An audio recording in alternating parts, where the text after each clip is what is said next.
Hi everyone. Big kids still want to play and have fun. I'm Nikki Bush. And I'm Justine Hadron. We're from Toy Talk and we're here to talk to you about our favourite games and toys for the 10 to adult age group in 2019. We want to share with you some of our favourites. And boy, have we had a lot of fun. Okay, so I'm going to start off with something a little bit different. So this is called Stomple. Love this game. And Stomple is about outwitting, outsmarting, and outmaneuvering your opposition. You can play with up to 6 people in this game. So yes, we have to literally eliminate colours of marbles. For everything we're going to discuss in this segment, there are detailed product videos and product reviews on toytalk.co.za. So this is a whistle-stop tour of what we're recommending. But that's really satisfying. Oh, that is one of my favourite games. Okay, no. It's not her favourite game. I'm going to tell you this is her favourite game. Actually, there's nothing on this table that isn't a favourite of ours, because that's what happens when we test and judge toys at Toy Talk. We play with everything. So Codenames is from games. Yeah, absolutely love this. It's played in a grid style. You are trying to give clues to your partner to try and find your path, your colour path. So special agents. Yes, and it's an association game. It's word association. Yeah. So a very clever game. It is super, super clever, and I have to say that I've watched the children go back to this again and again. Now, my favourite game happens to be Quirkle Rummy. Now, I've actually had a child in hospital recently, and it's one of those games we have played over and over again. It's a cross between Rummy Cub and Quirkle, the game Quirkle, which we love. We love. We've had Quirkle on our top 50 list a number of times in different variations. So this is a card game where you find matching sets of either 6 matching colours or 6 different shapes. And if you have a matching set, it's called a Quirkle, and you have to win as many Quirkles as you can.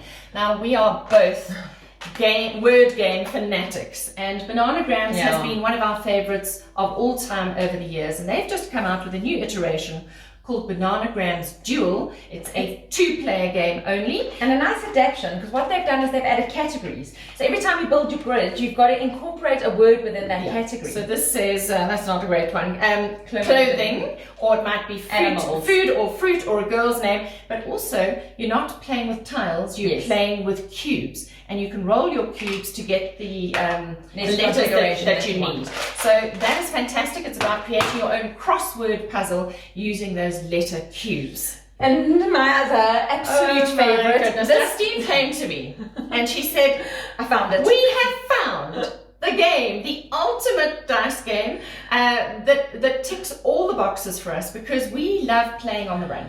So one of my favourite games growing up, which was a very unconventional little game with paper and pens, was I called General Knowledge, and it was with columns, and you had to come up categories. Girls' names, boys' names, fruit, vegetables, and you got a letter, and so you had to list them down. Well, they have boxed my game in dice form, and why didn't we come up with that idea? But this is just brilliant. So you throw the letters, and you throw the little category dice, and it's literally a smash and grab game. So it's very competitive. So if it was a drink with an L and I said lemonade, I took these dice, and so it goes. And the round is finished as soon as all the dice are gone. Such an amazing game. While we're talking high-end competition, okay, this is called Exploding Kittens, and Justine is not going to explain the whole game. Just give very basic concept, but once you've got it right, it's a very quick game. So at the end of the day, you are trying to get through the game without an exploding kitten, or if you do turn up an exploding kitten, you would like a diffuse card or a way to get rid of the exploding kitten.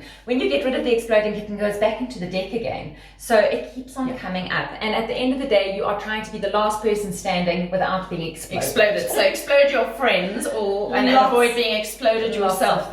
Right. Another one of those hybrid toys that we talk about quite often, incorporating tech and one of our traditional games.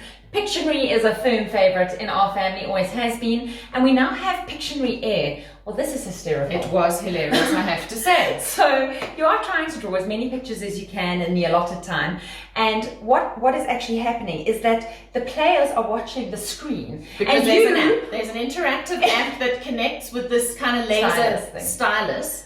and you are drawing in the air, not knowing what you've drawn and what you haven't drawn, and you're trying to interact with your pictures. So if you draw a crown, you are trying to put your head underneath under your cell so that it phone. looks like a crown. It is hysterical fun. So I thought that was a lovely version. Okay. Well, shall we continue on the hysteria? And the retro games that have come back, because that's loads exactly of retro games in this age. So Baulderdash was around when I was a child, but it was in those days just about funny words with funny definitions. So they have now brought it back again, and it's now no longer just the funny words. It's different categories. So we have funny laws, and we have abbreviations like that. Yes, like R.I.P. rest in peace. And basically, in a nutshell, you've got to come up with your own definition of what you think it is, and it gets mixed in with the real definition, and you've got to try and figure out the ball from the truth. Yes, absolutely. Lots of hysterical fun. Okay, and then the final game in this age category of 10 to adult is Dragon Market. Now, Dragon Market is a blue-orange game. It's a game of strategy,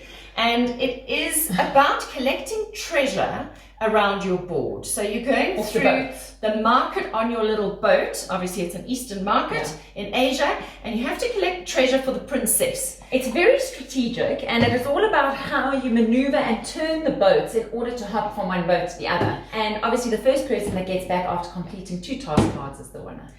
So I think we've got a really great variety here for you to maintain those relationships with your children, because even though they're now over the age of 10, they're entering puberty, their peer group is becoming really important to them. But hey, parents, you are still the brightest crayon in the box. And you've got to be the fun parent. You've got to be the fun parent. You've got to position yourself as a hero in your child's life story. So we hope that we've given you some wonderful tools here. And if you would like to download the full Top 50 Toy Talk 2019 list of highly recommended games and toys from birth through to adult, just go to toytalk.co.za.